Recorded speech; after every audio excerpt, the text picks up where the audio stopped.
Buenos días, señoritas y caballeros.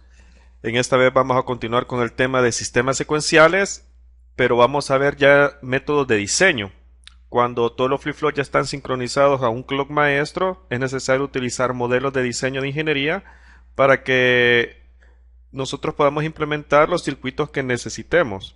Bien, como recordarán, en los sistemas secuenciales el valor de su salida en un instante determinado no depende de los estados lógicos de las entradas en dicho instante, sino de la secuencia con que dichos estados se aplican a las entradas. Ok, veamos. Entre los modelos de diseño de sistemas secuenciales síncronos, es lo que vamos a estudiar en este video tutorial, para observar la evolución de un sistema secuencial síncrono, es necesario analizar las variables de salida, ya que los estados internos no van a ser accesibles desde el exterior. Pues bien, la forma de obtener dichas variables va a dar lugar a dos modelos de diseño de circuitos secuenciales síncronos. Tenemos el modelo de Moore y el modelo de Mealy. Ok, en el modelo de Moore ustedes tienen que grabarse que las salidas, en el modelo de Moore, las salidas dependen de los estados internos. Dependen de los cambios en los estados internos. Y solamente eso. Perdón. Dependen de los cambios en los estados internos. Ok, veámoslo cómo está esquematizado esto. Pues bien, entonces, recordemos en el modelo de Moore, las salidas dependen de los cambios en los estados internos. Pues veamos aquí. Este es un modelo de diseño de sistemas secuenciales síncronos. Si nosotros observamos, podemos ver que los sistemas secuenciales síncronos están compuestos de circuitos combinacionales mezclados con elementos de memoria que tienen una salida Qt y esa salida es una realimentación hacia una de las entradas del primer sistema combinacional. Entonces, esta realimentación de una salida hacia una entrada hace que un sistema combinacional permita tener una memoria de lo que sucedió en un paso anterior. Cuando esto pasa a un circuito combinacional de salida, nosotros tenemos la salida de nuestro sistema. Esta realimentación de una salida interna hacia una entrada interna provoca que los sistemas secuenciales síncronos no puedan ser analizados o descritos por medio de una tabla de verdad. Así que para analizar un sistema secuencial, nosotros necesitamos los llamados diagramas de estado. Y en los diagramas de estados que tenemos, pues tenemos estados y variables. Entonces, por ejemplo, aquí tendríamos, aquí hay tres estados. Tenemos el estado 1, el estado 2 y el estado 3. Entonces la variable externa, por ejemplo, recuerden que este tiene dos entradas. Tiene una entrada externa X y tiene una entrada interna que se llama Qt, que proviene de la salida de un elemento de memoria.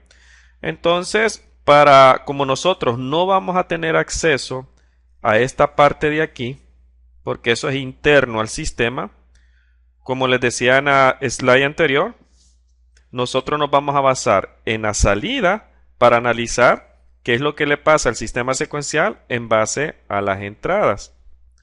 Ok, entonces nosotros podemos ver aquí que, por ejemplo, tenemos tres estados y que cuando la variable externa vale 0, cuando x vale 0, él se va a quedar ahí. Cuando x vale 1, él cambia de estado. Y siempre que x valga 0, él se va a quedar estable en estado. Entonces tenemos un sistema que cuando vale 1, él está haciendo transiciones entre estados.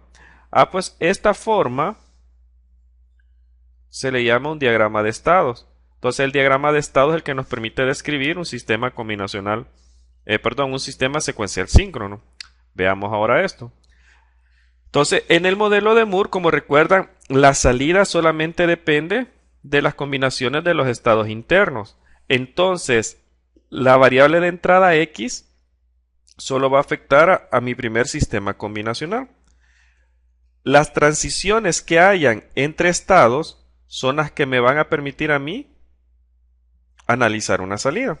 Esto es en el modelo de Moore. No se preocupen que con ejemplos van a entender mejor lo que les estoy diciendo. Solamente por el momento les pido que se graben que la salida en el modelo de Moore depende de los estados internos y no depende de la variable externa. Esa es la clave del modelo de Moore, que la salida no depende de las variables externas, sino que solamente depende de los estados internos.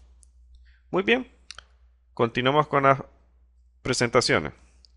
En el modelo de Mealy, siempre en el modelo de Mealy, si ustedes observan, tenemos un circuito combinacional de entrada, tenemos elementos de memoria y tenemos un circuito combinacional de salida. Los elementos de memoria no es nada más que utilizar, en nuestro caso, flip-flops. Vamos a utilizar flip-flops para los elementos de memoria. Pero veamos, ¿cuál es la diferencia entre el modelo de Mealy y Moore? Pues en el modelo de Mealy, la salida depende de dos factores. De los estados internos del sistema, pero también la salida depende de los cambios en las variables externas de entrada. Entonces, Mealy depende de dos factores, de los estados internos, como les menciono aquí, y de las entradas externas. Así que un cambio en cualquiera de las dos va a hacer que mi salida tome cierto valor. ¿Qué es la diferencia con Moore? Porque en Moore, si nosotros vemos, en Moore, la salida solamente dependía de los estados internos. Y en Moore la salida jamás va a depender de los cambios en las variables externas. Entonces, esto lo que hace diferencias muy sutiles entre ambos modelos. ¿Por qué? Para aplicaciones, veamos.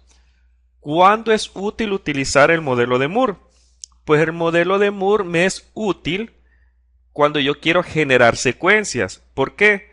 Porque a mí no me importa en mi salida cuánto valga la variable externa x, yo solamente necesito generar una secuencia. ¿Qué secuencia puede ser? Imagínense que les ponen a diseñar un sistema secuencial síncrono que muestre los números del 0 al 3. Pues bien, entonces, como van a mostrar los números del 0 al 3 en binario, sabemos que son 4 números, ¿verdad? 0, 1, 2, 3. ¿Cuántos estados vamos a utilizar? Vamos a utilizar 4 estados porque hay 4 números que queremos generar. Entonces ponemos nosotros nuestros estados aquí, veámoslo. El estado 0, estado 1, estado 2. Permíteme, vamos a cerrar esta ventana. Estado 2 y estado 3. Aquí lo vamos a poner. Estado 1 con su salida 0, 0 en binario. Estado 2 con su salida 0, 1 en binario. Estado 3 con su salida 1, 0 en binario, que es el 2. Y estado 4 con su salida en binario, que es 1, 1. Entonces, en el modelo de Moore, si se fijan, la salida está amarrada al valor del estado donde se encuentra. La salida no depende nunca de la variable de entrada x, sino que solamente depende del estado en donde se encuentra. Entonces, ¿para qué sirve la variable externa x? La variable externa x en el modelo de Moore te sirve para hacer una transición entre estados. Por ejemplo, como tú quieres mostrar los números ascendentemente del 0 al 3, entonces tú decidís, bien, tengo dos funciones. Tengo una variable externa. Para una variable externa x sabemos que en binario puede tomar dos valores, cuando x vale 0 y cuando x vale 1. Entonces nosotros podemos decidir que cuando x vale 1, el sistema muestre ascendentemente los números del 0 al 3. Y que cuando valga 0, el sistema se detenga. Entonces tenemos dos posibilidades. Entonces que cuando x vale 1, yo quiero que los números se muestren del 0 a 3. Entonces empiezo en el estado 1. Cuando x sea igual a 1, el sistema va a empezar a girar ascendentemente. Entonces vemos la utilidad de la variable externa en Moore. Me sirve para definir la transición entre estados, o sea, para decidir el flujo que va a haber entre estados. Y la otra opción es que cuando x valga 0, el sistema se detenga. Aquí pongo cuando x valga 0, cuando x valga 0, cuando x valga 0 y cuando x valga 0. Entonces, hemos visto que la salida solamente depende del estado en el que se encuentra. La salida no va a depender del valor de x, sino que del estado en donde se encuentra. Y es lo interesante en el modelo de Moore, que la variable externa x simplemente me sirve para definir el flujo. Cuando x vale 1, él está siguiendo este flujo ascendente de 0 a 3. Y cuando x vale 0, el sistema se detiene. Esto es en Moore, porque la salida en Moore no depende de las entradas. Las entradas simplemente sirven para moverme entre estados. Veamos en Mealy. En Mealy, la entrada externa también influye en la salida. Entonces veámoslo aquí.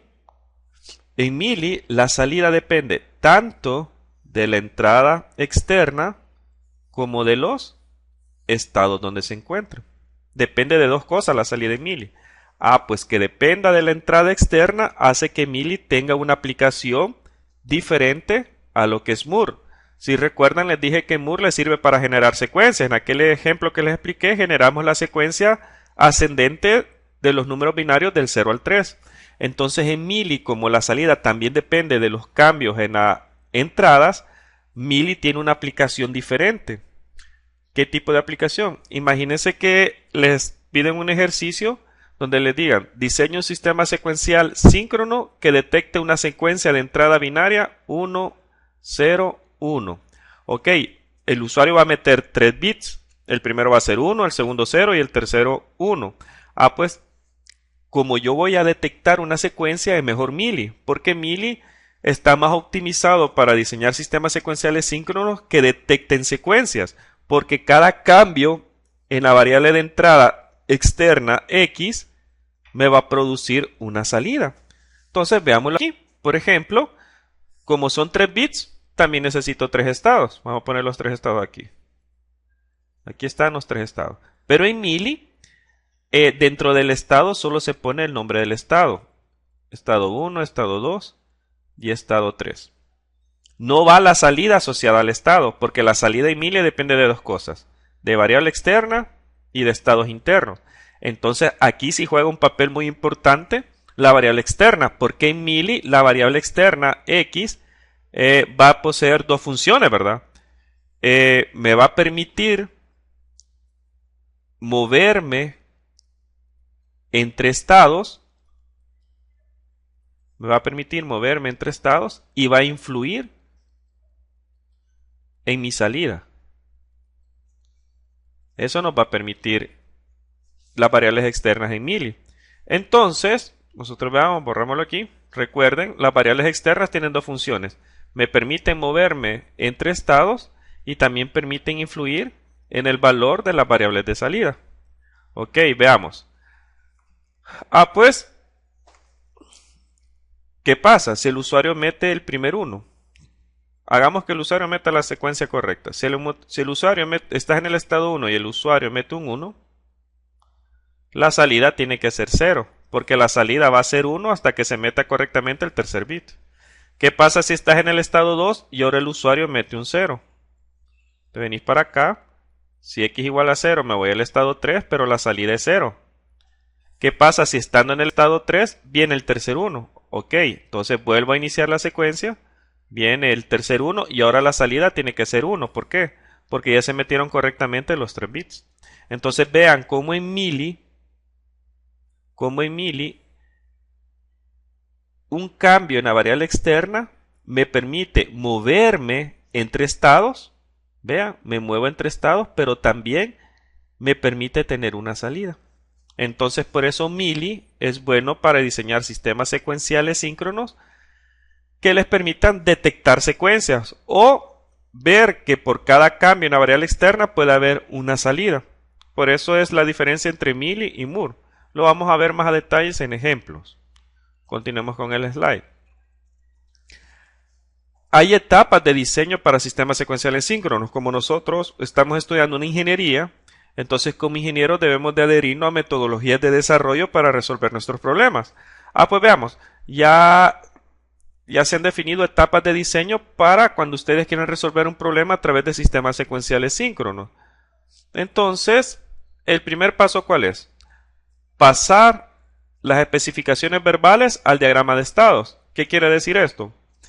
que si ustedes les dan un enunciado, ustedes el enunciado lo van a pasar a un diagrama de estados. Ya vamos a ver con el ejemplo qué significa esto. El segundo paso es construir la tabla de estados. El tercer paso es asignar códigos a los estados. Cuarto paso es seleccionar los elementos de memoria. Pueden ser flip-flops JK, flip-flop tipo D o tipo T.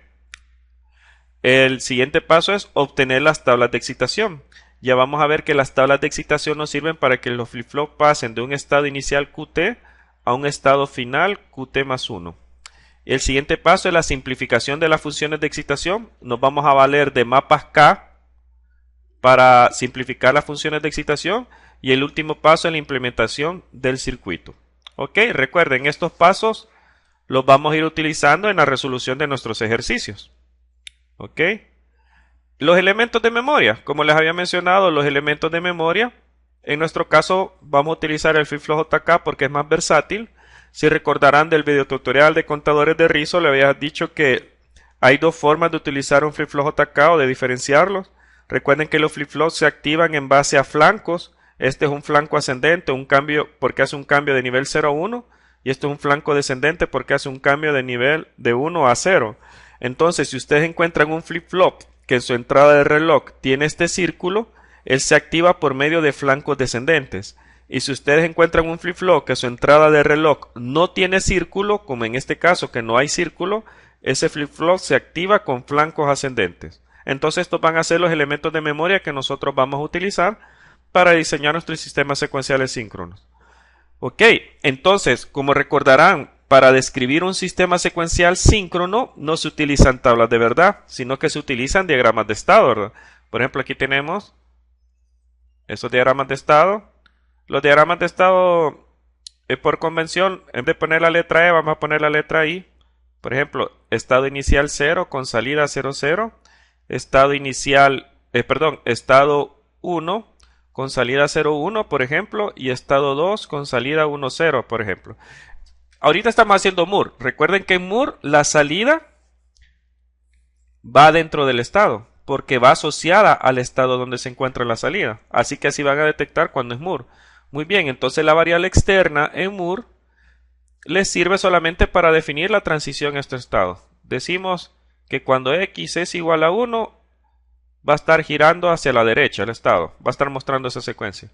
Y podemos decir que cuando x valga 0, va a ser al revés. Cuando x valga 0, el sistema va a estar descendentemente.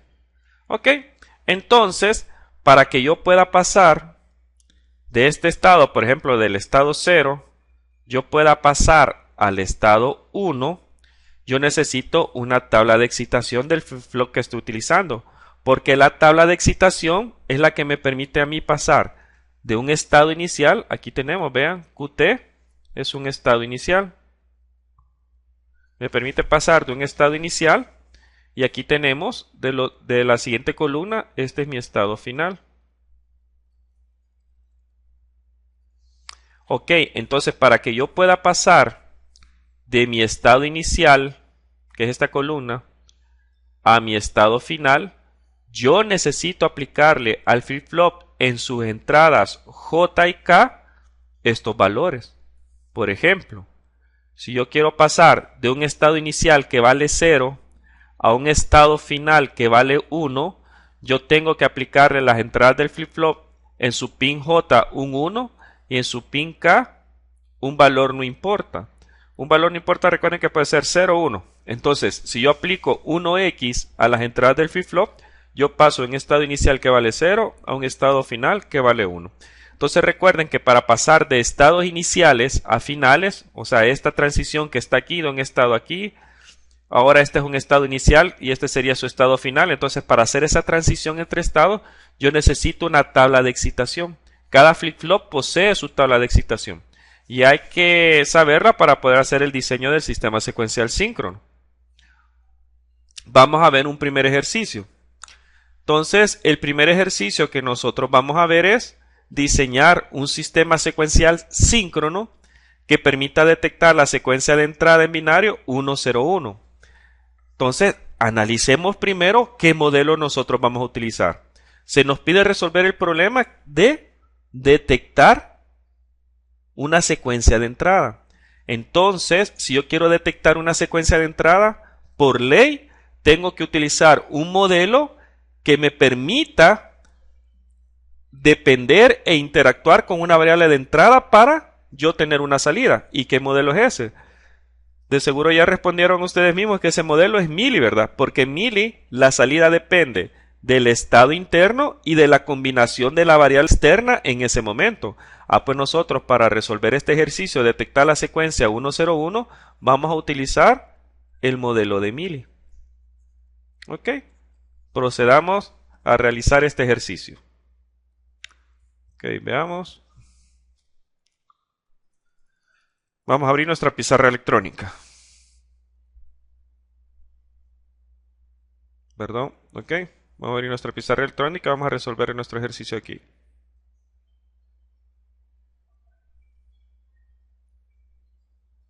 Y veamos. Entonces se nos ha pedido un primer ejercicio. Se nos ha pedido que nosotros tenemos que detectar la secuencia. Pongámoslo full screen. Tenemos que detectar la secuencia de entrada 1, 1, 0, 1. Muy bien. Entonces, como son 3 bits los que yo quiero detectar, vamos a tener que utilizar 3 estados. Vamos a utilizar un estado por cada bit que nosotros queremos detectar de la secuencia. Entonces pongamos los 3 estados aquí. Ok. Estado 1. Estado 2. Y estado 3.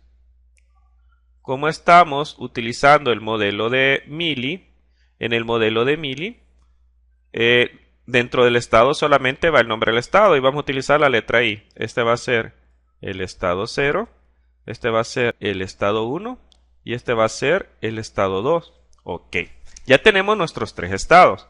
Entonces hoy vamos a utilizar una variable externa que nos va a permitir detectar esa secuencia. ¿Por qué solamente una variable externa? Porque recordemos que una variable externa puede valer 0 o puede valer 1. Entonces, cuando el usuario esté introduciendo los datos a través de un switch, él va a decir, ok, voy a meter esta secuencia correctamente. Mete primero un 1, o sea, x tiene que valer 1, después x lo va a pasar a 0 y después x lo va a pasar a 1 y se tiene que encender una alarma o abrir una puerta. Esto puede ser, por ejemplo, el ejercicio puede ser que cuando el usuario mete esta clave 101, el cajero automático les devuelva dinero. O que cuando el usuario meta la clave 101 en binario, se abra una puerta. Entonces, nosotros lo que queremos hacer es que cuando detecte el tercer bit, suceda algo. En nuestro caso, vamos a simular que va a dar dinero o abrir una puerta a través de un LED. Cuando el usuario meta los 3 bits correctamente, vamos a encender un LED. La salida tiene que pasar a 1. Entonces, por eso es que solamente necesitamos una variable externa, porque con una variable externa o x vale 0 o vale 1, que son los números que nosotros queremos detectar. Entonces, veamos. Yo siempre les recomiendo que inicien con la secuencia correcta, que asuman que el usuario mete la secuencia correcta y después vamos a validar qué pasa si el usuario se equivoca en alguno de los 3 bits. Entonces vamos a asumir que el usuario mete la secuencia correcta. ¿Qué pasa si estando en el estado 0 el usuario mete el primer 1? Pues lo premiamos pasando de estado. Van a haber dos tipos de premios si el usuario mete bien un bit. El primer premio va a ser pasar de estado y el segundo premio va a ser poner un 1 en la salida. Como el usuario apenas ha metido correctamente el primer bit de la secuencia, solamente le vamos a dar el premio de pasar de estado, pero la salida aún no se va a activar. Entonces, como el usuario estando en el estado 0 metió un 1, lo premiamos pasando al siguiente estado. Ok, el usuario ingresó un 1, pero la salida va a ser 0, porque la salida va a ser 1 hasta que se meta bien el tercer bit. ¿Qué pasa si estando ya en el estado 1, el usuario mete un 0? Entonces, si el usuario mete un 0, ok, felicidades, ya metió el segundo valor correcto, que es un 0. Lo premio pasando de estado, pero la salida va a ser 0.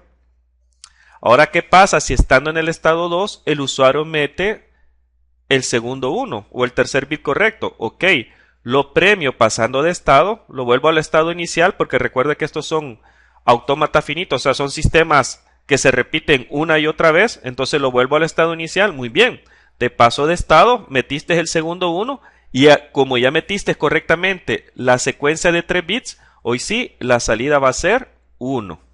Entonces, ya hemos diseñado un sistema para que el usuario meta correctamente la secuencia de 3 bits. Y al meterla correctamente, la salida es 1. Ahora lo vamos a validar para cuando el usuario se equivoque en alguna de las secuencias. Entonces venimos aquí. ¿Qué pasa si estando en el estado 0, el usuario en vez de meter un 1, mete un 0? Entonces lo dejamos ahí.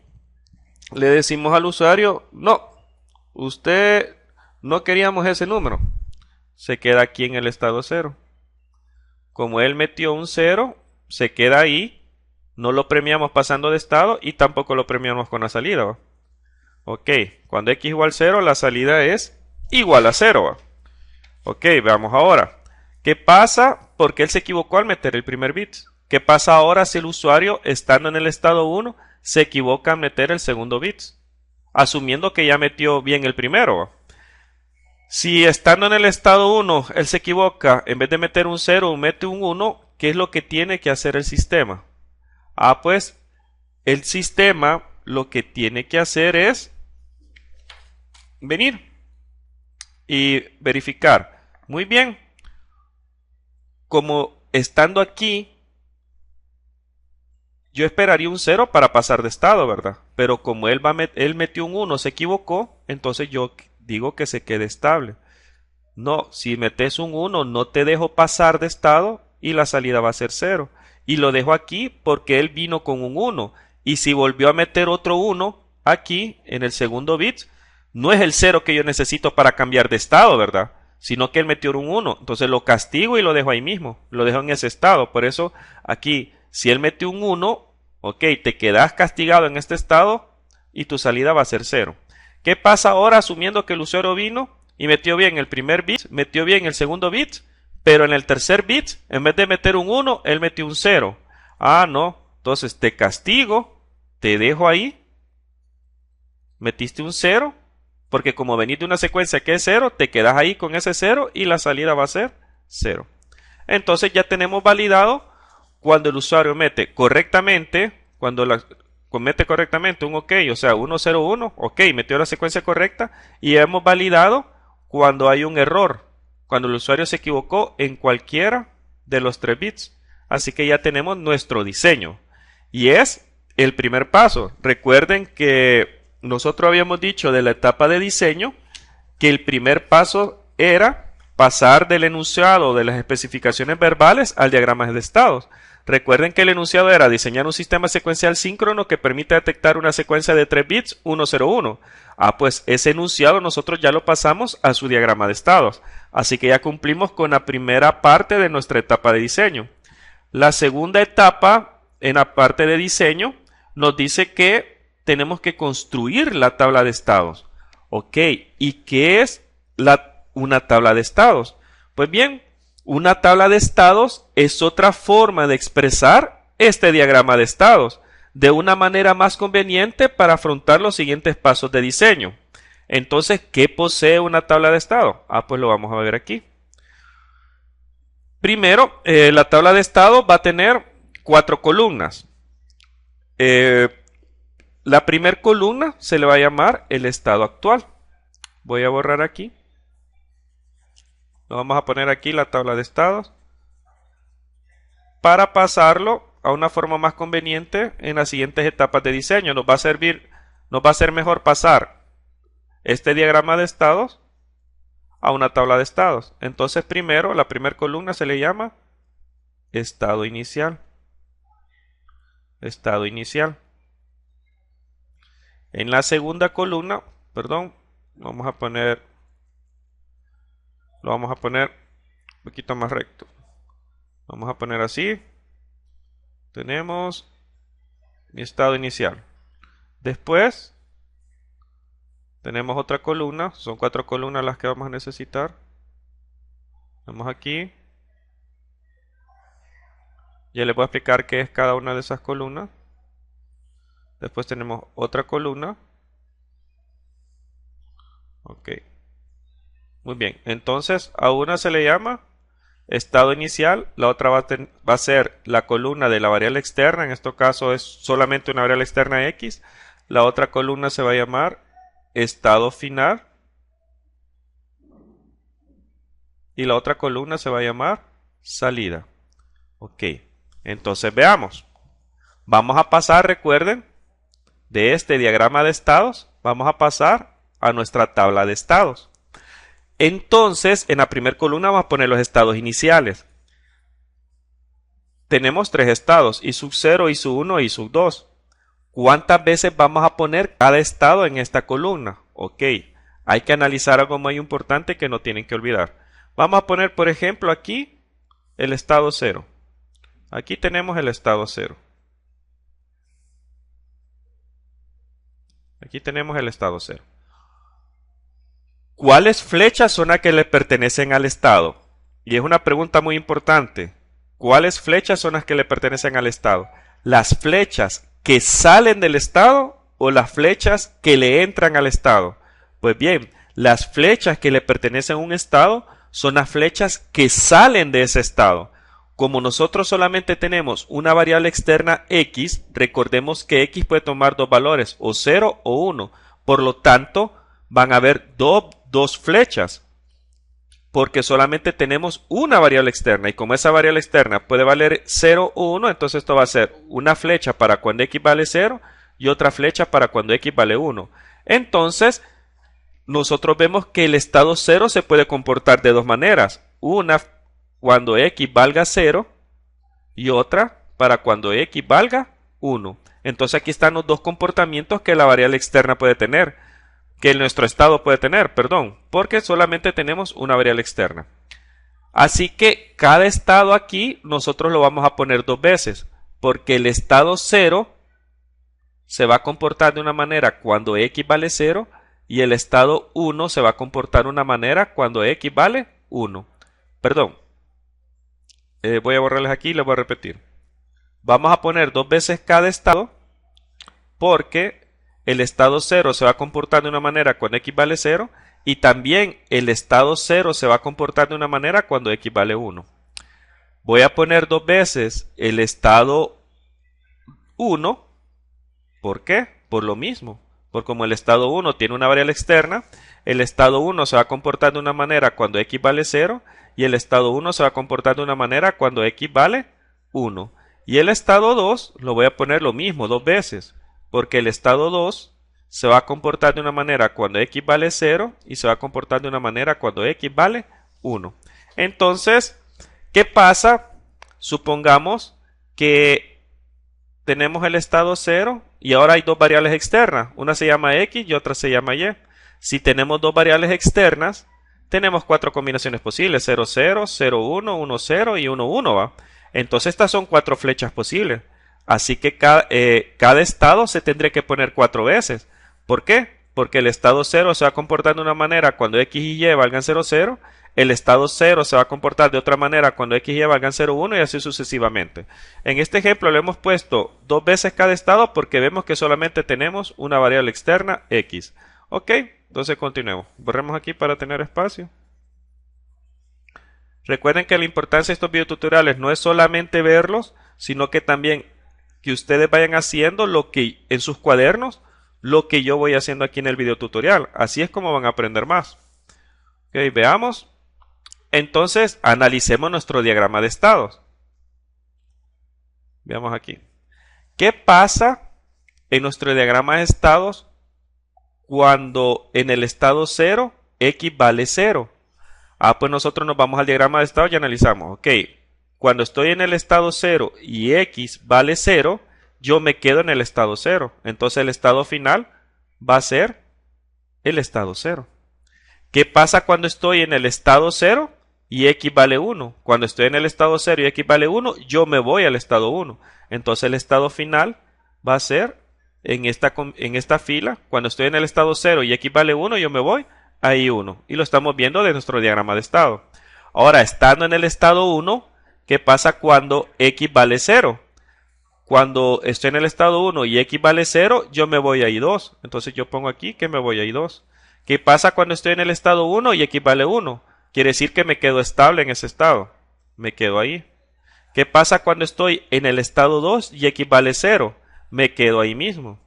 ¿Y qué pasa cuando estoy en el estado 2 y x vale 1? Me voy hasta el estado 0. ¿Ok? ¿Cómo es la salida? Analicémoslo porque ahorita hemos puesto el estado final. Así que volvamos al inicio. ¿Qué pasa cuando estoy en el estado 0 y x vale 0? Me quedo en el estado 0 y la salida ¿cuánto vale ahora? Vamos a poner con otro valor. La salida ahora vale 0. Entonces lo pongo aquí, 0. ¿Qué pasa cuando estoy en el estado 0 y x vale 1? Me voy hacia el estado 1 y la salida ¿cuánto vale? 0 y lo pongo aquí. ¿Qué pasa cuando estoy en el estado 1 y x vale 0? Cuando estoy en el estado 1 y x vale 0, me voy al estado 2, que ya lo tenemos aquí. ¿Y la salida cuánto es? 0. Pues pongo 0. ¿Qué pasa cuando estoy en el estado 1 y x vale 1? Me quedo en el estado 1 y la salida es 0. Pongo 0. ¿Qué pasa cuando estoy en el estado 2 y x vale 0? Me quedo en el estado 2 y la salida ¿cuánto vale? 0. ¿Qué pasa cuando estoy en el estado 2 y x vale 1? Me voy al estado 0 y la salida ahora ¿cuánto vale? 1. Entonces aquí tenemos nuestra tabla de estado, que no es nada más que la representación tabular de nuestro diagrama de estados. Muy bien, vamos resolviendo paso a paso las etapas de diseño que habíamos visto en slides anteriores. Recuerden que como ingenieros tienen que seguir una metodología. Ya hicimos el primer paso, pasar el enunciado ¿a qué cosa? Al diagrama de estado. Recuerden que este es nuestro diagrama de estados. Nuestro primer paso. Muy bien. Del diagrama de estado nos vamos a ir al paso 2. ¿Cuál es el paso 2? Construir la tabla de estados. Y aquí tenemos nuestra tabla de estados. Este es nuestro paso 2. Lo vamos a poner aquí para ser ordenado. Es importante que un ingeniero sea muy ordenado. Entonces nuestro paso 1, ¿cuál era? Nuestro paso 1 era el diagrama de estado en la etapa de diseño. El segundo paso en la etapa de diseño, ¿qué era? Construir la tabla de estados. Pues ya construimos la tabla de estados. Muy bien. ¿Cuál es el tercer paso en nuestra etapa de diseño? Si van a revisar en slides anteriores, el tercer paso es asignar códigos a los estados. ¿Qué significa asignar códigos a los estados? Pues bien, veamos. Hasta el momento nosotros hemos numerado los estados internos de forma decimal y con letras, ¿verdad? Porque es más cómodo para nosotros decir que I sub 0 va a ser el estado 0, que I sub 1 va a ser el estado 1 y que I sub 2 va a ser el estado 2. Para nosotros como humanos es más cómodo, pero para los flip-flops no entienden de letras y números decimales. ¿De qué entienden los flip-flops? Solo de números binarios. Entonces nosotros tenemos que codificar cada estado a un equivalente binario para que los flip-flops los puedan entender. Entonces, ¿qué fórmula nosotros vamos a hacer para codificar esos estados? La clásica que hemos usado en sistemas digitales. ¿Cuál es esa fórmula? Recuerden que la fórmula es 2 a la n igual a ¿qué? En este caso va a ser igual a número de estados. Esta es la fórmula que vamos a utilizar. ¿Qué es n? Pues n es el número de flip-flops que vamos a utilizar para codificar tantos estados. Veámoslo aquí. Veamos qué tenemos de la fórmula. De la fórmula conocemos el 2. Ok, pongo el 2 por aquí. ¿Cuántos estados tenemos? Nosotros tenemos 3 estados. ¿Cuántos flip-flops nosotros necesitamos para representar 3 estados? No hay un n exacto, porque si nosotros ponemos 2 a la 1 es igual a 2. Nos haría falta un tercer estado. Si ponemos 2 a la 2, quiere decir que con 2 flip-flops nosotros representaríamos ¿cuántos estados? Nosotros representaríamos 4 estados. ¿Cuáles son esas combinaciones? 0, 0, 0, 1, 1, 0 y 1, 1. Ah, pues bien, entonces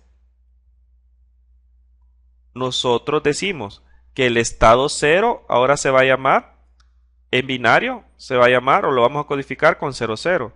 El estado 1 lo vamos a codificar con la representación binaria 0, 1. El estado 2 lo vamos a representar con la codificación binaria 1, 1. Y el estado 3 lo vamos a representar con la codificación binaria 1, 1. Y ustedes han de decir, momento, ¿y a dónde está el estado 3 en nuestro diseño original? Ah, pues bien, nosotros cuando codificamos los estados, observamos, lo vamos a ver aquí, observamos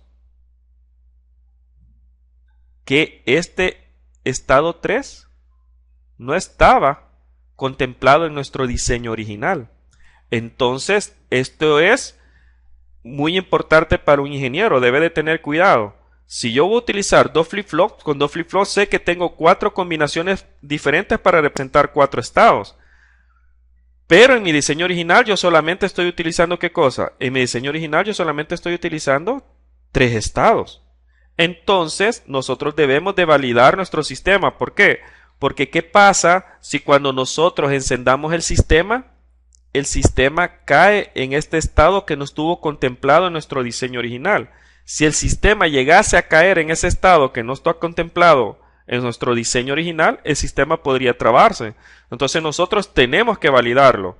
¿Cómo lo validamos? Simplemente vamos a agregar ese último estado en nuestro diseño original. Y es lo que nosotros vamos a poner aquí. Vamos a agregar ese diseño, ese estado. Yo siempre hago que apunta el estado 0. Voy a poner el estado por acá. Va a ser el estado 3, que no estaba en el diseño original. Y yo digo que cuando el estado 3 no importa que x valga 0 y no importa que x valga 1, él siempre va a apuntar al estado 0. Y la salida va a ser 0 en ambos casos. Y ahí lo tengo. Ya he agregado un cuarto estado que no había previsto en mi diseño original y lo he validado. Así que, señoritas y caballeros, ¿qué pasa si el sistema llegase a caer en este cuarto estado que no estaba contemplado en nuestro diseño original? Si por si acaso nuestro sistema llegase a caer en ese cuarto estado, no sucede nada, porque estamos haciendo que I3 apunte siempre al estado 0, sea que x valga 0 o que x valga 1. Y si llegase a caer en ese estado, él inmediatamente llega al estado 0 y cae en la secuencia que nosotros estamos definiendo, que hemos definido en nuestro diagrama de estado. Entonces, un ingeniero siempre debe de validar todos los casos posibles en una solución que él esté dando a un problema. Entonces, nos venimos a la tabla de estado y también tenemos que agregar ese estado que nosotros no habíamos tomado en cuenta. Entonces, extendemos nuestra tabla de estado, la extendemos y lo agregamos aquí. Agregamos I sub 3 y según el diagrama de estado hemos dicho que no importa que x valga 0 o x valga 1, él siempre va a apuntar, aquí tenemos los dos valores para I sub 3, que x valga 0 o que valga 1, él siempre va a apuntar al estado 0. ¿Y la salida cómo va a ser? Ya le hemos definido que la salida va a ser 0. Entonces ponemos aquí. Ah, pues ya tenemos las 3 etapas. Recuerden que la etapa 1, ¿cuál era? La etapa 1 era pasar el enunciado al diagrama de estado. Ya lo tenemos aquí. El paso 2 en nuestra etapa de diseño era pasar el diagrama de estados a la tabla de estados. Ya lo construimos. Y el tercer paso, ¿qué es? Asignar código a los estados. Y aquí tenemos el tercer paso. A través de esa fórmula nosotros asignamos código a los estados. Así que ya tenemos 3 etapas de nuestro diseño de ingeniería para resolver un problema. ¿Cuál es la siguiente etapa? La siguiente etapa es seleccionar los elementos de memoria. Vamos a poner aquí la etapa 4. La etapa 4 es seleccionar los elementos de memoria. Entonces, ¿qué estamos haciendo nosotros? Pues bien, en nuestro caso, seleccionar los elementos de memoria es simplemente decir qué flip-flop yo voy a utilizar. Ah, pues nosotros vamos a utilizar el flip-flop JK. Entonces, este es nuestro cuarto paso. Para resolver nuestro sistema nosotros vamos a utilizar flip-flop JK. Entonces, aquí hay un punto muy importante. Si ya hemos decidido que nosotros vamos a utilizar flip-flop JK como elementos de memoria para resolver nuestro problema, entonces nosotros debemos de saber la tabla de excitación de flip-flop JK, porque es el siguiente paso, obtener la tabla de excitación. Entonces, si nosotros nos vamos al slide de la presentación inicial de este video tutorial, recordarán que la tabla de excitación, lo voy a escribir aquí, la tabla de excitación del flip-flop JK era la siguiente. Teníamos que para pasar de un estado inicial QT a un estado final QT más 1, nosotros necesitamos aplicarle a las entradas del flip-flop JK ciertos valores. Entonces vean, si yo quiero pasar de un estado inicial que vale 0 a un estado final que vale 0, las entradas del flip-flop JK deben de valer 0x. Si yo quiero pasar de un estado inicial 0 a un estado final 1, JK deben de valer 1x. Si yo quiero pasar de un estado inicial 1 a un estado final que vale 0, yo voy a poner x1. Y si yo quiero pasar de un estado inicial 1 a un estado final 1, yo tengo que poner en las entradas un x0. Entonces, nosotros a partir de esta tabla de excitación, nosotros vamos a construir una tabla de estados codificada. O sea que esta tabla de estados que nosotros tenemos aquí, a partir de la tabla de excitación, nosotros vamos a lograr que los flip-flops pasen de un estado inicial a un estado final. Esa es la relación que nosotros vamos a hacer. Entonces nos vamos a ir a la pizarra número 2. Entonces aquí nosotros vamos a construir nuestra tabla de estados codificada y excitada para que los flip-flops puedan pasar de un estado inicial a un estado final. ¿Ok? Entonces, pongámoslo. Vamos a construirla. Bien. Vamos a poner, esta va a ser una tabla de estados más grande porque aquí van a estar involucradas las entradas de los flip-flops, ¿verdad? Va a ser un poco más grande. Ok. Va a tener más columnas. Pongo ahí. Entonces vamos a tener aquí nuestra primer columna. Ya la vamos a ir rotulando la primera columna. En el momento solo vamos a construir la estructura. Después vendría la variable externa x, ¿verdad? Recuerden que la primera columna era el estado inicial. Ok, la segunda columna es la variable externa. La tercera columna es el estado final. Voy a poner el estado final aquí. Ok. Y la cuarta columna era la salida. En este caso no vamos a poner la cuarta columna en la salida, sino que vamos a agregar dos columnas más, porque son dos flip-flops. Entonces vamos a poner la entrada J1 y K1 para el flip-flop 1. Y vamos a poner la entrada J0 y K0 para el flip-flop 0. Y aquí nosotros vamos a poner la salida. Entonces rotulémoslo en este momento. Lo vamos a rotular. Entonces sabemos que en el estado inicial nosotros teníamos, vámonos a la pizarra número 1, nosotros tenemos que agregar esta nueva tabla de estados ahora codificada. Entonces recuerden que en vez de i sub 0, ¿qué vamos a poner nosotros?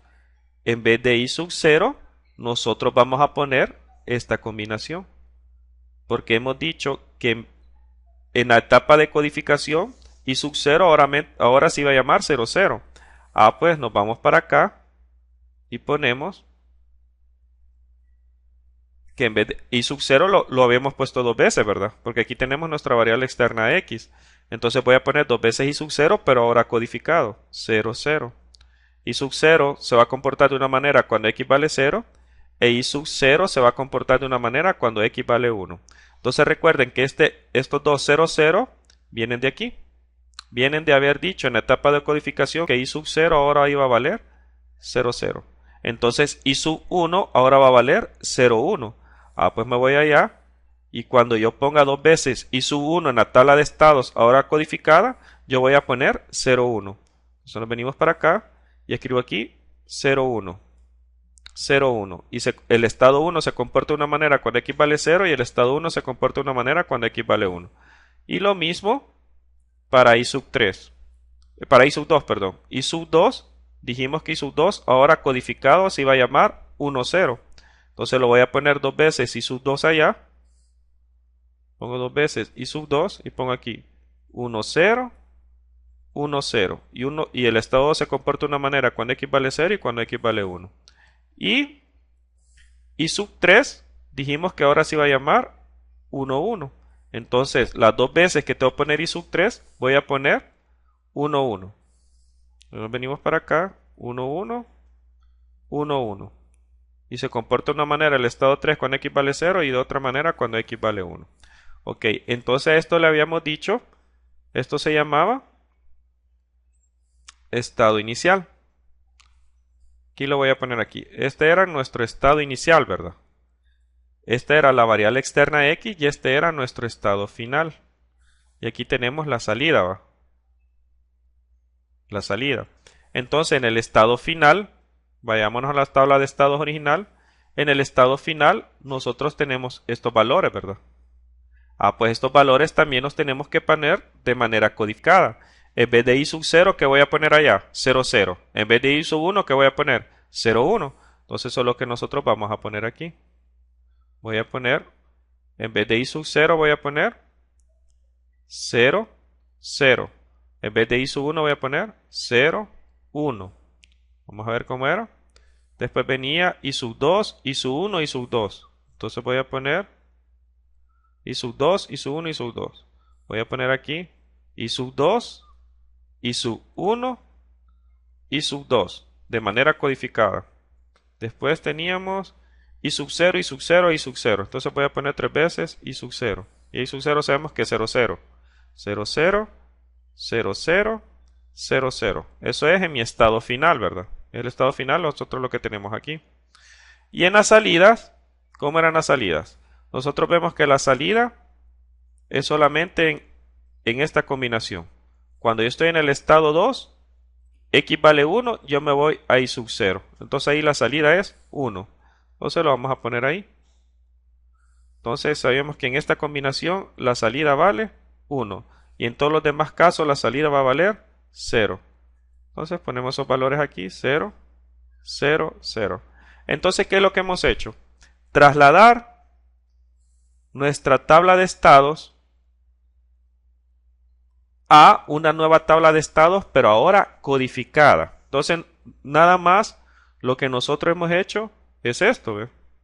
Nosotros nos hemos llevado nuestra tabla de estados, todo esto nos lo hemos llevado hacia una tabla de estados, pero codificada. Entonces eso es lo que nosotros tenemos allá. Y algo muy importante, el estado inicial, como recuerden, de la tabla del flip-flop, el estado inicial, nosotros ¿con qué letra lo vamos a simbolizar? El estado inicial lo vamos a simbolizar con las letras QT, porque estos son mi estado inicial. Pues veamos, como necesitamos dos flip-flops, van a haber dos QT. Entonces tradicionalmente los autores ponen flip-flop, siempre comienzan de mayor a menor. El primer flip-flop él lo llama flip-flop 1 y el segundo flip-flop ellos le llaman flip-flop 0. Entonces vamos a tener dos Q, Q1 y Q0 en mi estado inicial. Entonces nos vamos para acá. Aquí vamos a poner que este va a ser, vamos a reducir un poquito, este va a ser Q1T, estado inicial para el flip-flop 1, y este va a ser Q0T, estado inicial para el flip-flop 2, que en nuestro caso se va a llamar flip-flop 0, ¿verdad? Siguiendo la norma de los autores. Porque este es nuestro estado inicial. Bien, entonces, el estado final, ¿cómo lo simbolizamos? El estado final se simboliza así, ¿ven? Estado final. Se pone QT más 1, siguiendo el orden, que es lo que nosotros tenemos aquí. Entonces, como tenemos, si aquí tenemos un Q1T, aquí en el estado final vamos a tener un Q1T más 1, que simboliza el flip-flop 1, estado inicial 1, y este simboliza el estado final, Qt más 1, Q1t más 1. Y si aquí tenemos en el estado inicial Q0t, entonces el estado final va a ser Q0t más 1. Pues así nosotros estamos representando el estado inicial con Q1t y Q0t, y el estado final con Q1t más 1 y Q0t más 1. Entonces, estas dos columnas de aquí resultan de los dos flip-flops que nosotros encontramos que necesitamos cuando codificamos los estados. Entonces, este va a representar ¿qué cosa? Esta columna nos va a representar el flip-flop 1, sus entradas. Así que vamos a tener, esta va a ser J1, caso 1, las entradas del flip-flop 1, y estas van a ser las entradas del flip-flop 0, J0 y caso 0. Y aquí tenemos la salida S. ¿Ok? Entonces, esta es la tabla de estados codificada y excitada que nos va a permitir diseñar nuestro sistema. Ok, bien, vamos a poner aquí, recordemos que aquí nosotros habíamos definido la tabla de excitación del flip-flop JK. Nos la vamos a llevar para acá para recordarla. Entonces la vamos a escribir por aquí. Sabemos que la tabla de excitación del flip-flop JK tiene que un estado inicial Qt, para pasar a un estado final Qt más 1, yo necesito aplicarle ciertos valores a las entradas del flip-flop JK. Entonces teníamos y la trajimos 00, 01, 10 y 11. Para aplicar estos valores, para pasar de un estado inicial Qt a un estado final Qt más 1, en la primera combinación yo necesito aplicar un 0x, en la segunda un 1x, en la tercera un x1 y en la cuarta un x0. Muy bien, entonces esta tabla de excitación es fundamental para que yo pueda pasar de este estado inicial a este estado final, por medio de flip-flops. Bien, entonces, ¿cómo lo vamos a analizar? La idea para analizarlo es la siguiente. Nosotros nos vamos a basar, permíteme, ok, nosotros nos vamos a basar en esto. Vamos a agarrar el primer flip-flop, que es J1 y caso 1, y vamos a analizar su estado inicial y su estado final, que es lo que nosotros vamos a hacer aquí, ahorita. Entonces, vengo y agarro el estado inicial del flip-flop 1 y el estado final del flip-flop 1. Pero mire, ingeniero, ¿y por qué el flip-flop 1 va a manejar Q1t y Q1t más 1? Porque recuerden que un flip-flop solamente es un dispositivo que puede almacenar un bit. Podemos trabajar con un bit. Entonces, cada estado está constituido de 2 bits. Así que lo separamos. La primer columna nos va a servir para pasar de un estado inicial a un estado final. Y esa primer columna es la que va a manejar el flip-flop 1. Entonces, nosotros venimos y analizamos. Para pasar de un estado inicial Q1t que vale 0 a un estado final que vale 0, que es esta combinación que nosotros tenemos aquí, para pasar de 0 a 0, el flip-flop tiene que tener en sus entradas 0x. Pues vamos a poner aquí que J1 y caso 1 van a valer 0x. Y venimos. Nos vamos a la otra combinación. Para pasar de un estado inicial que vale 0 a un estado final que vale 0, nosotros tenemos que aplicar 0x. Entonces volvemos a poner 0x en las entradas del flip-flop. Ahora tenemos esta combinación. Para pasar de un estado inicial que vale 0 a un estado final que vale 1, entonces es esta combinación que nosotros tenemos aquí. 0, 1. Y con 0, 1, ¿cuánto tengo que poner yo? 1x en las entradas del flip-flop. Y pongo 1x. Entonces lo voy analizando combinación por combinación, ¿verdad? Fila por fila. Para pasar de este estado inicial que vale 0 a este estado final que vale 0, según la tabla de excitación yo tengo que poner 0x. Y para pasar de este estado inicial que vale 1 a este estado final que vale 1, yo tengo que poner x0. Entonces pongo aquí x0.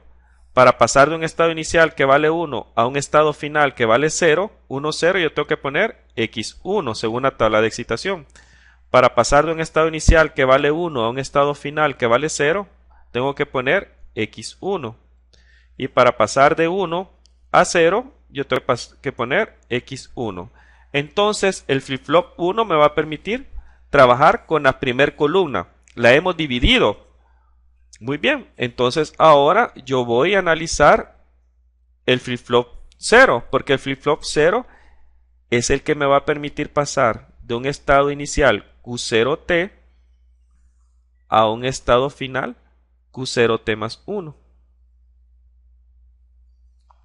Y hoy lo analizo. ¿Qué pasa si estando en el flip-flop 0, Q0T, yo quiero pasar a Q0T más 1? ¿Qué pasa si Q0T vale 0 y Q0T más 1 vale 0? Entonces yo tengo que aplicarle a ese flip-flop en sus entradas 0x. ¿Qué pasa si aquí el estado inicial vale 0 y aquí vale 1? Con 0, 1 nosotros tenemos que aplicar 1x. ¿Qué pasa si aquí vale la entrada, el estado inicial vale 1 y el estado final vale 0? 1, 0, yo tengo que poner x1. ¿Qué pasa si el estado inicial vale 1 y el estado final vale 1? Yo tengo que poner x0. Y aquí pongo x0. Lo mismo, ¿verdad? Aquí estado inicial 0, estado final 0, pongo 0x. Estado final 0, estado final 0, 0x. Estado inicial 1, estado final 0, x1. Y estado inicial 1, estado final 0 es x1. ¿Ok? Entonces ya logré llenar estas dos columnas que me sirven para que yo pueda pasar de un estado inicial a un estado final. Entonces nos vamos a nuestra etapa de diseño y vemos cuál es el siguiente paso. El siguiente paso es simplificar las funciones de excitación, o sea, hacer los mapas K para que yo pueda tener unas funciones y implementar el circuito. Muy bien, entonces veamos.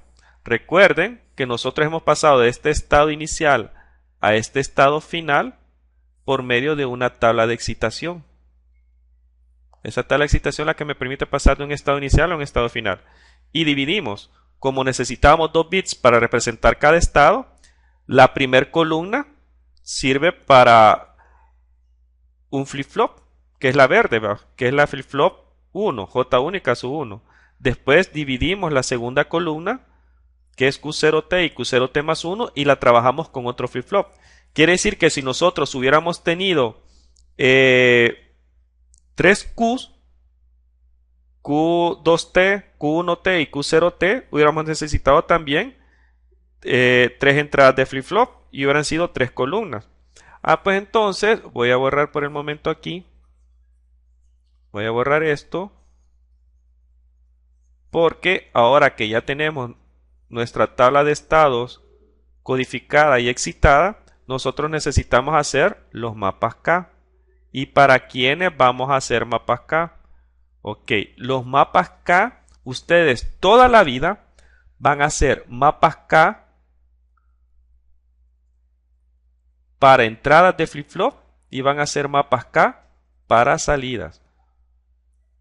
O sea que ustedes a las entradas de los flip-flop y a las salidas le van a sacar ecuaciones.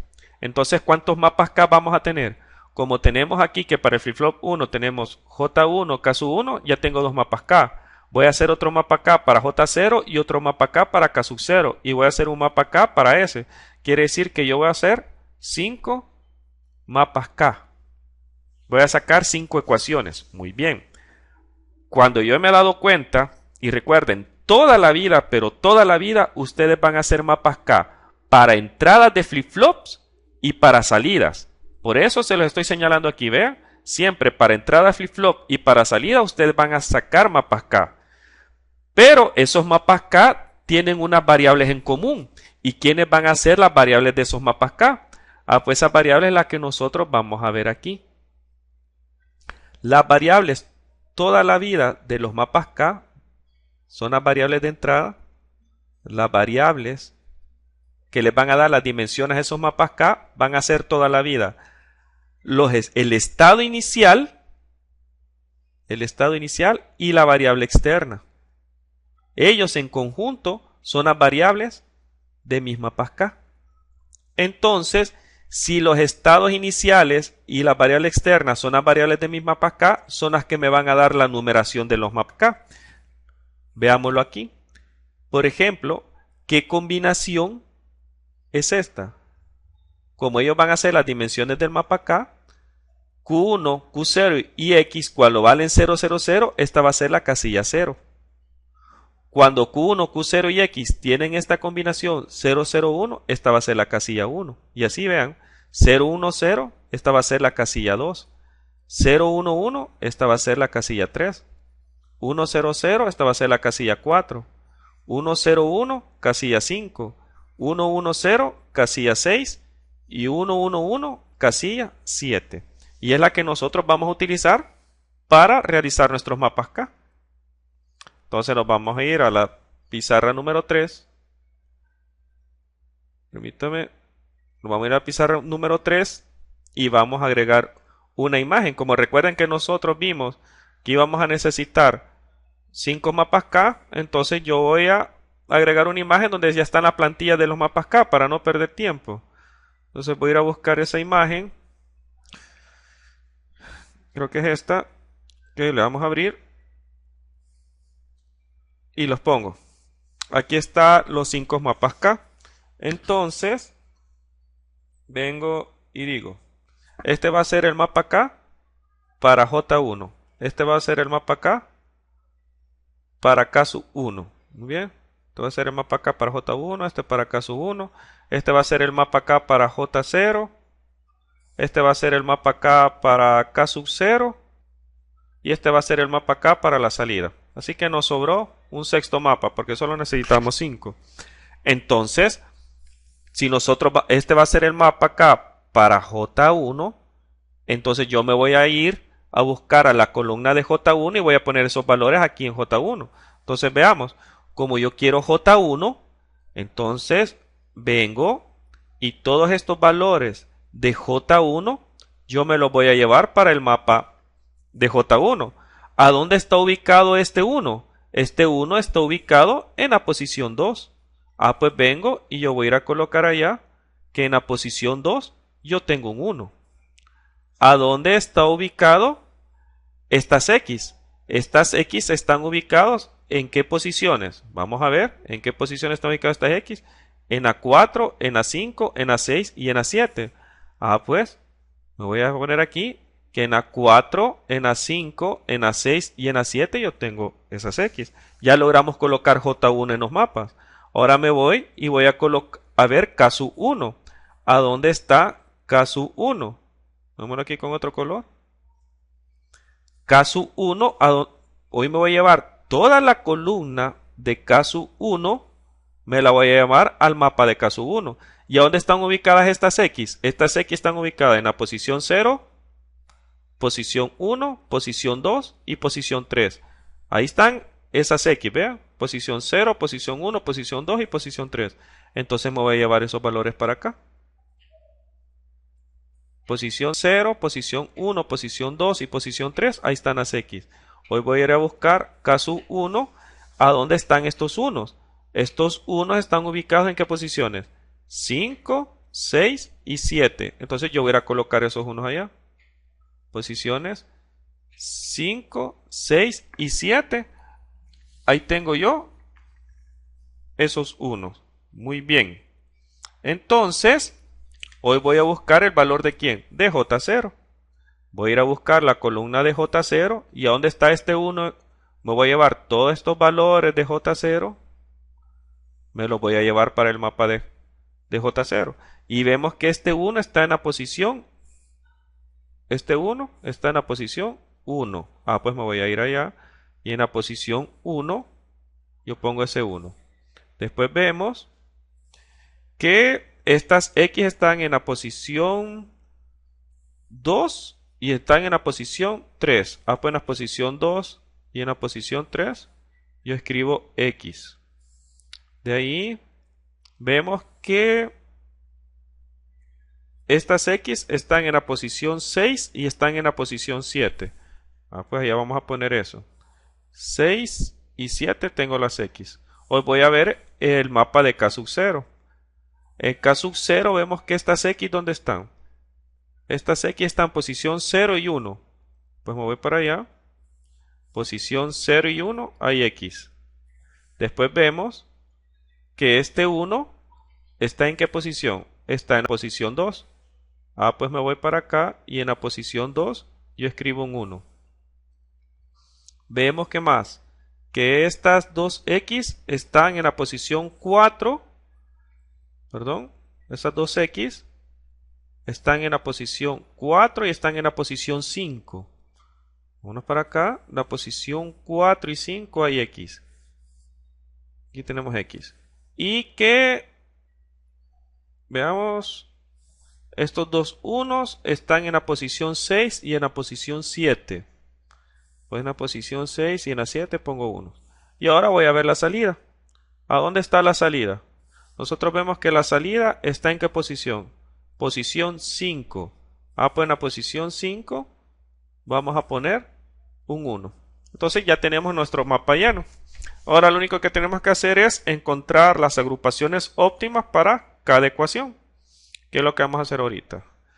Por ejemplo, este 1 lo agrupamos con este, X, es la forma más óptima, y sabemos que la ecuación de J1 a quién va a ser igual. Vemos que abarcó dos filas, entonces las filas cambió, Q1 cambió de 0 a 1, se murió. Entonces solo quedaron vivas Q0 y X. Como X vale 0, entonces nos quedó vivo Q0 y como X vale 0 lo pongo negado. Q0, X negado va. Ahora voy a ver esta agrupación. ¿Cuál me queda mejor para caso 1? Recuerden que las dimensiones de los mapas Q1, Q0X viene de lo que yo les había dicho aquí. Yo les había dicho siempre que las dimensiones o las variables de los mapas toda la vida van a ser el estado inicial y la variable externa. Y en el estado inicial tenemos Q1, Q0, X. Entonces yo definí que utilicé una variable, o sea, la más significativa Q1 la puse para filas y las dos menos significativas las puse para columnas. Ok, continuemos. ¿Qué agrupamiento sería más óptimo? Tenemos estos 4 de aquí y tenemos estos 4 de aquí. Entonces, caso 1, ¿a qué sería igual? Caso 1 sería igual a quién. En estos 4 de aquí, vemos que Q1 cambió de 0 a 1, se murió. Vemos que Q0 cambió de 0 a 1, se murió y que solo se mantuvo X. Entonces, ese agrupamiento es X. Más estos 4 de aquí, vemos que se murió Q1. Vemos que se mantuvo Q0 en 1, pongo Q0. Y vemos que la X cambió de 1 a 0, así que se eliminó o se murió la variable. Y la ecuación de caso 1 es esto. Ahora la ecuación de J sub 0, solamente podemos hacer este agrupamiento. Entonces vemos que para J sub 0 queda que Q1 vale 0, lo ponemos negado, Q1 negado, y que Q0 cambió de 0 a 1, se murió, y que solamente se mantuvo X. Entonces Q1 negado, X, ¿verdad? Este agrupamiento de aquí nos queda mejor de esta manera. Estos dos de aquí con estos dos de aquí, tenemos que K sub 0 va a ser igual a esos dos de aquí con esos dos de aquí, y también nos quedaría este 1 lo agrupamos con estos 4 de aquí. Entonces la ecuación, ¿cómo nos quedaría? El de los morados vemos que son una fila, 4 columnas. Como son 4 columnas, se eliminaron las variables de columna y solo nos quedó fila, nos quedó Q1. Más el rojo, vemos que son 2 filas, 2 columnas. Q1 cambió de 0 a 1, se eliminó Q1. Y Q0 cambió de 0 a 1, se murió Q0. Y solamente nos quedó X como valor de 0. Entonces lo ponemos X negado. Q1 más X negado. Y para la ecuación de S sub 0, como no tenemos con quién agruparla, entran todas sus variables. Queda Q1, Q0 negado y X. Quiero ver. Entonces ya tenemos las 5 variables para nuestro sistema, ¿verdad? Así que con estas 5 variables, nosotros ya podemos implementar nuestro circuito en un simulador. Entonces vamos a irnos a Proteus y vamos con cada una de estas ecuaciones, las vamos a implementar y nuestro sistema va a funcionar. Ok, muy bien. Entonces vámonos para Proteus, ¿verdad? Bien, veamos. Stop. Pues bien, antes de pasar a Proteus, primero veamos qué vamos a necesitar en Proteus a partir de las ecuaciones. Observemos. Sabemos que vamos a necesitar dos flip-flops, así que vamos a dibujar en Proteus, vamos a jalar dos flip-flops JK. Vamos a tener nuestro flip-flop JK, J1, K sub 1 y J0, K sub 0. Ok, aparte de saber que vamos a necesitar dos flip-flops, también vamos a necesitar cuántas compuertas AND. Pues vemos que aquí hay una multiplicación, otra multiplicación, aquí hay otra multiplicación y otra multiplicación. Si fueran AND de dos entradas, entonces necesitaríamos 4 compuertas AND de dos entradas, o una compuerta, dos compuertas, o la otra opción sería o dos compuertas AND de dos entradas y una compuerta AND de tres entradas. Esa sería la otra opción. Compuertas OR, ¿cuántas vamos a necesitar? Aquí tenemos 1, 2. Vamos a necesitar dos compuertas OR de dos entradas. Compuertas NOT, pues como solamente tenemos el valor de X y X negado, quiere decir que solo vamos a necesitar una compuerta NOT. Y llevamos una compuerta NOT, dos compuertas OR, dos AND de dos entradas, una AND de tres entradas y dos flip-flops. Y también vamos a necesitar una entrada externa X, o sea que vamos a necesitar un logic state para la entrada externa X. Y vamos a necesitar también otro logic state porque nosotros vamos a simular el clock. Vamos a necesitar un logic state para el clock y otro logic state para la variable externa X. Y en base a estas ecuaciones nosotros nos vamos a basar para construir el sistema. Bien, entonces veamos, borramos aquí para que nos queden las ecuaciones. Recuerden, si ustedes nuevos en estos videotutoriales, vamos a ver si usted es nuevo en estos videotutoriales, ok, ya sé por qué no puedo borrar aquí, porque esto es toda una imagen, ¿verdad? Así que hay partes que no se van a poder borrar. Si usted es nuevo en videotutoriales, recuerde que hay videotutoriales anteriores donde está el uso de Proteus y también sobre bastante marco conceptual que ustedes van a necesitar para los videotutoriales. Muy bien, entonces vámonos a Proteus y primero, ¿qué ecuaciones nosotros vamos a necesitar? Sabemos que J1 es igual al producto de Q sub 0 por X negado. Entonces vamos a ir a hacer eso. Vamos a realizarlo.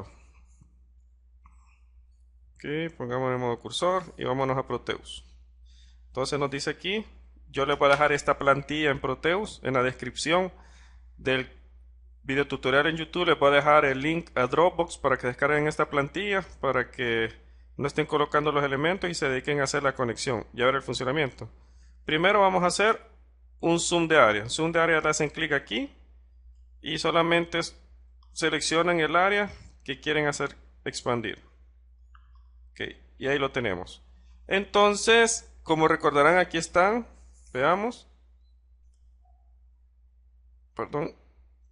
Vamos a ver, salgamos de esta vista. Aquí tienen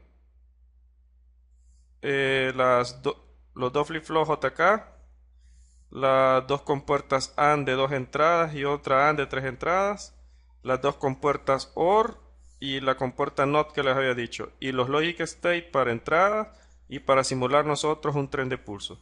Y aparte tenemos otros logic proof para verificar la salida y para ver cómo evoluciona el sistema secuencial síncrono en sus cambios de estado. Ok, cancelemos esto, hablamos la pizarra y vamos a ver qué es lo que pasa. La primera ecuación, J1 es esto. J1 es el producto de QO por X negado. Ok, vámonos para Proteus. QO por X negado. Entonces QO es el flip-flop este, porque es el flip-flop 0. Nos llevamos QO para acá.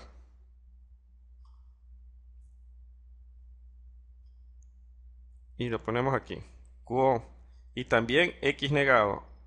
Conectamos la entrada X a esta compuerta NOT y sacamos el X negado aquí. Entonces aquí tenemos que a J1, que es este, el flip-flop 1, le está entrando cabal, el producto de QO por X negado. Ok, veamos qué más está pasando. A K1, ¿qué le está entrando? Le está entrando la salida de una OR. Y la salida de esa OR, ¿de quién depende? O perdón, la entrada de esa OR, una depende de X y la otra también depende de QO. Entonces vámonos para allá, para la presentación. X y QO. Ok, o sea que a esta OR que va conectada a K1 le está entrando X, por un lado X, y por otro lado le está entrando QO, que es el que tenemos aquí. Le está entrando QO, lo amarramos, ¿verdad? Muy bien, ¿qué más tenemos? Tenemos que a J0 le está entrando Q1 negado y X. O sea, la salida de la AM tiene como entradas a Q1 negado y a X en J0. Muy bien, vámonos para broteos. O sea que aquí a esta AM, a J0 le está entrando Q1 negado, que es este, Q1 negado, y le está entrando X. Vamos a sacar la X. Ok, ahí tenemos X. Vamos a ver ahora. Y a K0 le está entrando Q1 normal y X negado a la OR. Q1 normal y X negado. A K0 le está entrando X negado y Q1 normal. Permítame, quiero ver que se me olvidó. Sí, le está entrando Q1 normal y X negado. Q1 normal lo sacamos de acá y le está entrando X negado. Ok, me llevo X negado por aquí. Vamos a llevarlo por acá y lo vamos a llevar a X negado. Vamos a poner por aquí. Ok, ahí está. Con X negado. Muy bien. Ya tenemos J0 y K0. Y nos falta la salida. La salida es una compuerta de 3 entradas que tiene a Q1 normal, a Q0 negado y a X. Q1 normal, Q0 negado. Sabemos que Q0 negado está aquí. Bien. Q0 negado, Q1 normal. Q1 normal sabemos que viene de ahí. Está Q1 normal y X. Vamos a conectar X. Y X es este, ¿verdad? Y nos faltan los clock. Tenemos que conectar el clock a ambos flip-flops. Venimos, sacamos el clock por aquí. Recordemos que es un sistema secuencial síncrono completo, así que ambos clock van conectados al clock maestro. Ok, y ahí están ambos clock conectados al clock maestro. Y también, como les dije que vamos a verificar los estados, o sea, cuando hay un flanco, por ejemplo, para pasar del estado 0 al estado 1 se tiene que dar un cambio en la variable externa X y también haber un flanco para que haya cambio de estado. Entonces vamos a unir los estados a la salida. Este va a ir a Q1.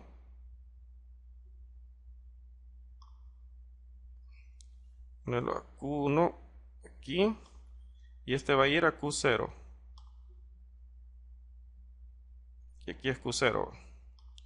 Ok, entonces pasemos este a 0. ¿Y cómo va a correr el sistema? Primero recordemos algo, volvamos a la pizarra. Agreguemos una nueva página y dibujemos el circuito que ya está un poco manchado, que habíamos hecho primero en el papel, ¿verdad? Ok, pongámoslo, los tres estados, ¿verdad? Estado 0, estado 1 y estado 2. Ok. Recordemos que este llamaba estado 0, estado 1 y estado 2. Y que la secuencia correcta, la secuencia a detectar era 1, 0, 1. ¿Qué pasa si vamos a ver primero la secuencia correcta en rojo? Estando en el estado 0 y el usuario mete un 1, lo premiamos pasándolo de estado, pero la salida es 0. Ya metió el primer 1. ¿Qué pasa si estando en el estado 1 el usuario mete un 0? Lo premiamos pasando de estado y la salida es igual a 0. ¿Qué pasa si estando en el estado 3 el usuario mete el segundo 1? Lo premiamos pasando de estado y ahora sí, la salida va a ser igual a 1 porque él ya metió los 3 bits correctos. Y recordemos que para validarlo decíamos que si en vez de meter un 1 el usuario mete un 0, o sea, está mal, se tiene que quedar castigado en el estado. Si x es igual a 0, que se quede ahí. Si digamos ahora él metió correctamente el 1, pero en la segunda secuencia, en el segundo bit, en vez de meter un 0, mete un 1, lo dejamos ahí, que se queda ahí. Si x es igual a 1, la salida es igual a 0, porque viene de una secuencia donde x vale 1. Y ahora el último caso, imaginémonos que el usuario ya metió bien el 1, metió bien el 0, pero se equivocó en el último bit, que estando en el estado 2, en vez de meter un 1, él metió un 0, lo dejamos ahí, ¿verdad? Si el x igual a 0, salida es igual a 0, porque viene un estado donde x igual a 0. Este es nuestro diagrama de estado, entonces lo vamos a verificar en el circuito. Entonces recuerden lo rojo, si el usuario mete un 1, él tiene que pasar al estado 1. O sea, si el usuario estando en el estado 0, él mete un 1, como premio lo pasamos al estado 1, pero la salida es 0. Entonces, para que pase al estado 1, tienen que darse dos cosas. Un cambio en la variable externa x y un flanco ascendente. Solamente con el cambio en x no hay cambio de estado 0 a estado 1. También debe de haber un flanco ascendente en el clock para que se dé ese dicho cambio entre estados. Entonces son dos condiciones para pasar de un estado a otro. En mili, el cambio en x y el flanco. Entonces eso es lo que vamos a ir a analizar ahorita en Proteus. Entonces veámoslo. Ahorita vamos a correr el sistema. Corremos el sistema y ¿qué es lo que vemos? La entrada x vale 0. El clock vale 0. ¿Qué pasa si el usuario ahorita viene y mete este primer 1? Estando en el estado 0, él va a meter este primer 1, que es el primer bit de la secuencia correcta. Entonces, él tendría que pasar cuando mete un 1 al estado 1, siempre y cuando hay un flanco ascendente. Mientras no se dé el flanco ascendente, aunque yo meta x igual 1, no se va a pasar al estado 1. Entonces, verifiquemos. Pongamos x igual a 1 y vean los estados. Todavía estoy en el estado inicial 0, 0, que es I0. Pues provoquemos que hay un flanco ascendente. Cambiemos en el clock de 0 a 1 y ahí va a haber un flanco ascendente. Entonces vamos a ver que del estado 0, 0 vamos a pasar al estado I1, que en binario es 0, 1. Hagamos ese flanco ahorita, un cambio de 0 a 1 y ahí está. Pasamos al estado 1, que es lo que tenemos aquí. Vean, el estado 1, recuerden que codificado ese estado 1, pongamos los bits aquí, recuerden que el estado 0 se llamaba 0, 0, el estado 1 se llamaba 0, 1 y el estado 2 se llamaba 1, 0. Entonces hemos pasado de 0, 0 a 0, 1 por medio de un cambio en x y de un flanco ascendente. Con esas dos condiciones pasamos al estado 1, que es lo que tenemos ahí. Bien, entonces vemos, ya pasamos 0, 1. Ya metió el usuario el primer 1 y estuvo el primer flanco. Entonces volvamos a 0, que hay un flanco descendente. No va a pasar nada porque los flip-flops solo se activan y desactivan con flancos ascendentes. Entonces vuelve a 0, no pasa nada, estamos siempre en el estado 1. ¿Y qué pasa ahora? Si el usuario mete 0, que es este 0 que nosotros tenemos aquí, vean, ahora estando en el estado 1 y el usuario mete un 0, se va a pasar a I sub 2 siempre y cuando también haya otro flanco ascendente. Pongamos ese 0 para pasar al estado 2 que vale 1, 0. Veamos aquí, pongamos esta variable en 0, ya está. Y ahora voy a dar ese flanco ascendente. Y vamos a pasar aquí que van a ver que se va a poner 1, 0, que es el estado 2. Entonces hagamos ese flanco ascendente y ahí está. Pasamos al estado 2. La salida aún es 0 porque no están los 3 bits identificados. Y ya hemos llegado hasta esta parte de aquí, hacia I sub 2. Ahorita estamos en ese momento. Entonces, ¿qué es lo que espera el sistema? El sistema ya sabe que el usuario metió un 1 y metió un 0.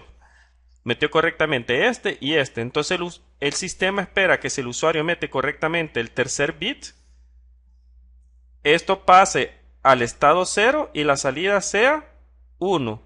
Y en este caso no va a esperar al que venga el tercer flanco. ¿Y por qué no va a esperar? Porque en melee, recuerden que un melee la salida depende tanto de los cambios en la variable externa como del estado en donde se encuentre.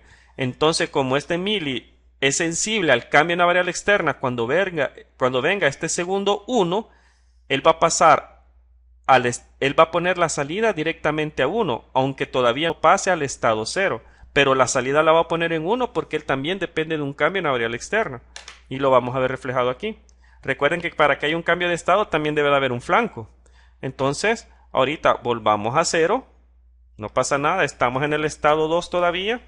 Y ahora sí, si yo pongo x a 1, significa que ahora voy a meter este segundo 1 que está aquí y la salida se va a poner en 1 sin necesidad que haya un cambio de estado todavía, porque el cambio de estado se va a dar hasta que haya un flanco ascendente. Pero cumplimos con el objetivo de que entraron 3 bits y él detectó la secuencia correcta y la salida la pone en 1. Entonces pongamos en 1 aquí. Veamos. Y ahora sí, la salida se puso en 1. Veamos aquí, por favor.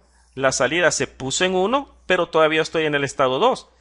El sistema está funcionando bien, lo que pasa es que recuerden que para que haya cambio de estado debe de haber un flanco ascendente. Entonces, como melee, la salida y melee depende tanto de las variables externas como el cambio de estado, entonces al detectar el tercer bit correctamente, que es este, solo con eso, él ya pone la salida en 1 y ya nos detectó nuestra secuencia. Entonces el circuito ya está funcionando. Muy bien, veamos qué pasaba si venía el siguiente flanco. El siguiente flanco lo que va a hacer es que me va a poner la salida en 0 porque va a volver al estado 0. Veámoslo. Y ahí está. Ya volví al estado 0. Y puedo iniciar la secuencia. Entonces aquí tenemos un buen ejemplo de un detector de secuencia de 3 bits utilizando el método de diseño o el modelo de diseño de melee. Entonces recuerden, les voy a dejar esta plantilla en la descripción del video tutorial en YouTube para que la descarguen de Dropbox y ustedes lo hagan. Pero recuerden, de nada sirve que solo vean mis videotutoriales. Tienen que hacer todo esto, vean. Todo lo que yo hice aquí lo tienen que hacer ustedes también en papel para comprenderlo. Si no, va a ser difícil que lo entiendan si solamente se dedican a verlo. ¿Ok? Muchas gracias, señoritas y caballeros. Espero verlos en otro video tutorial donde vamos a hacer un ejemplo del modelo de Moore. Saludos, feliz día.